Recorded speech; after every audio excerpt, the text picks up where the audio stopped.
देश में अगर कानून लागू भी हो रहा है तो वो चेहरा, समाज और जात देख करके इम्प्लीमेंट किया जा रहा है। जब ब्राह्मणवादी व्यवस्था को आप देखेंगी तो EWS कैटेगरी अभी लाया गया और उसमें हर नौकरियों में EWS कैटेगरी को 10% आरक्षण पूरी ईमानदारी से लागू की जा रही है। तो क्या जो EWS आरक्षण आया है, आप कह रहे हैं कि उसको ईमानदारी से लागू किया गया, तो सवर्ण जो लॉबी है उसमें भी तो तमाम लोग गरीब हैं। आरक्षण जो है वो लोगों को आर्थिक रूप से मजबूत करने के लिए नहीं बल्कि उनको सामाजिक और राजनीतिक भागीदारी देने के लिए बाबा साहब अम्बेडकर ने बनाया था। प्रधानमंत्री जो है उन्होंने कहा कि मैं OBC हूँ और पिछले 9 साल के कार्यकाल में उन्होंने OBC के लिए एक भी ऐसा काम नहीं किया जिससे कि उनकी आर्थिक, सामाजिक और राजनीतिक स्थिति को विकास किया जा सके या उसमें बढ़ोतरी की जा सके। 24 को आप कैसे देखते हैं? राहुल गांधी लगातार डटे हुए हैं, कह रहे हैं कि जाति जनगणना होनी चाहिए, तो आपको क्या लग रहा है कि 24 में जो सरकार बनेगी जाति जनगणना करवाएगी? नमस्कार, मैं प्रियंका इस वक्त दिल्ली में हूँ, मेरे साथ एडवोकेट परवीन जी हैं, इनसे बातचीत करेंगे। सर, क्या लग रहा है कि जो भारत में कानून बने हैं क्या ग्राउंड जीरो पे उसका काम दिख रहा है? देखिए, कानून, ये बहुत आपने एक बड़ा बेग सा क्वेश्चन पूछ दिया है मुझसे कि कानून जो बन रहे हैं। देखिए, कानून बनना और उसके इम्प्लीमेंटेशन में जो सरकारी व्यवस्था है उन व्यवस्थाओं के माध्यम से आजकल जो है वो बहुत समय लगाया जा रहा है। अगर आप किसी पर्टिकुलर कानून के बारे में मुझसे पूछती तो शायद मैं बेहतर जवाब दे रहा होता, लेकिन अब जो वर्तमान कानून है हमारे यहाँ, जो वर्तमान व्यवस्थाएं हैं, जो जैसे हम अगर आज की बात करें तो इस देश में 2024 के बारे में बताया जा रहा है कि ये बहुजनों के आधार पर चुनाव लड़ा जाएगा। और अगर मैं बहुजनों की बात करूं तो इस देश में 17.5% SC/ST को आरक्षण मिल रहा है और अगर पेपर पे आप देखेंगे तो 27% आरक्षण उनको मिल रहा है। ये कानून बना हुआ भी है और बहुत सारे राज्यों में इम्प्लीमेंट भी हो रहा है, लेकिन अगर ऑन ग्राउंड जीरो पे आप जा कर के देखेंगे तो आज चाहे दिल्ली यूनिवर्सिटी से लेकर के अन्य कोई भी सरकारी संस्थान हो, वहाँ पे इसका पालन नहीं किया जा रहा है। वहीं दूसरी तरफ जब ब्राह्मणवादी व्यवस्था को आप देखेंगी तो EWS कैटेगरी अभी लाया गया और उसमें हर नौकरियों में EWS कैटेगरी को 10% आरक्षण पूरी ईमानदारी से लागू की जा रही है। तो मेरा ऐसा मानना है कि इस देश में अगर कानून लागू भी हो रहा है तो वो चेहरा, समाज और जात देख करके इम्प्लीमेंट किया जा रहा है। लेकिन प्रधानमंत्री जो सबके साथ सबके विकास की बात करते हैं, नारा दिया जाता है।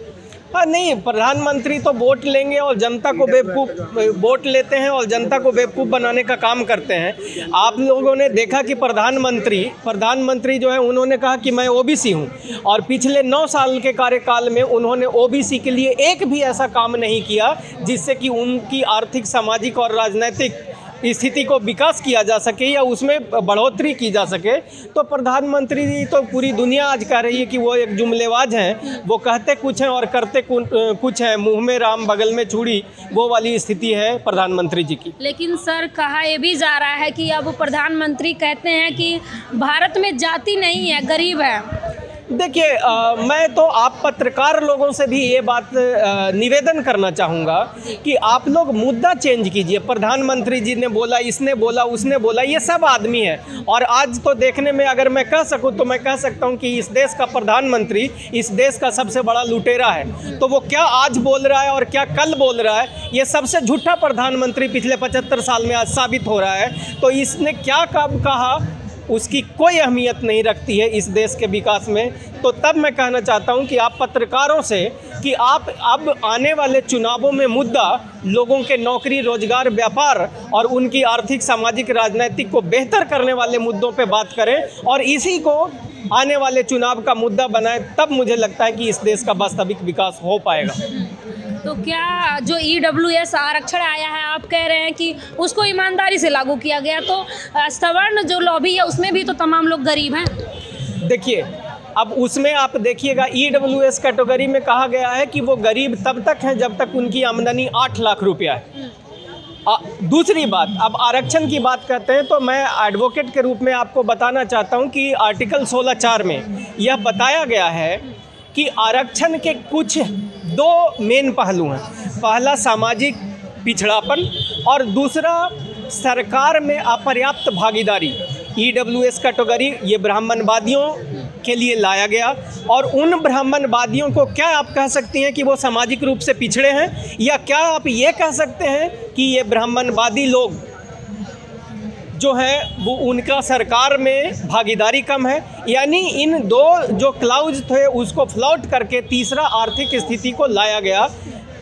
आरक्षण जो है वो लोगों को आर्थिक रूप से मजबूत करने के लिए नहीं, बल्कि उनको सामाजिक और राजनीतिक भागीदारी देने के लिए बाबा साहब अम्बेडकर ने बनाया था। तो गरीबी दूर करने के लिए आरक्षण नहीं है। तो तब आपका सवाल मेरा मानना है कि गलत है कि उसमें भी गरीब है। ये गरीबी दूर करने के लिए आरक्षण नहीं होता है, ये सामाजिक और राजनीतिक भागीदारी के लिए आरक्षण की व्यवस्था बनाई गई है इस देश में और संविधान में। आप आरक्षण की बात करें तो अभी महिला बिल आया है, उसमें महिलाओं को आरक्षण मिलेगा, इसको कैसे देखते हैं, इस कानून को कैसे देखते हैं? महिला बिल एक धोखा है। महिला बिल पहले भी पास हुआ है और आज भी पास किया गया है, और कहा जा रहा है महिला बिल को हम 2029 में इम्प्लीमेंट करेंगे। इसका क्या मतलब है? और इतना आना फानी के साथ इसको करने की क्या ज़रूरत थी? इसका मतलब ये कुछ नहीं, फिर से वो एक झूठा और बेईमान प्रधानमंत्री का एक जुमला है जिसने अब इस बार महिलाओं को छलने का काम किया है और उनको 33% आरक्षण का एक लॉलीपॉप देने का काम किया गया। लेकिन तमाम महिलाएं तो धन्यवाद दे रही हैं, धन्यवाद मोदी के पोस्टर लग रहे हैं। अरे आजकल आप जितने भी पोस्टर देखोगे उस पर भी कई सवाल खड़े होते हैं। मोदी जी तो गरीबों का अपने साथ फ़ोटो खिंचवा के कह देते हैं कि मैंने इनको घर दे दिया, मैंने इनको सिलेंडर दे दिया, और वही महिलाएं मीडिया में आकर के कहती हैं कि ये तो झूठा और बेईमान आदमी है जो हमारा फ़ोटो अपने साथ लगा लिया है। तो प्रधानमंत्री की बात मत करो, ये आदमी के बातों की 1 रुपये का वैल्यू नहीं है। 24 को आप कैसे देखते हैं? राहुल गांधी लगातार डटे हुए हैं, कह रहे हैं कि जाति जनगणना होनी चाहिए, तो आपको क्या लग रहा है कि 24 में जो सरकार बनेगी जाति जनगणना करवाएगी?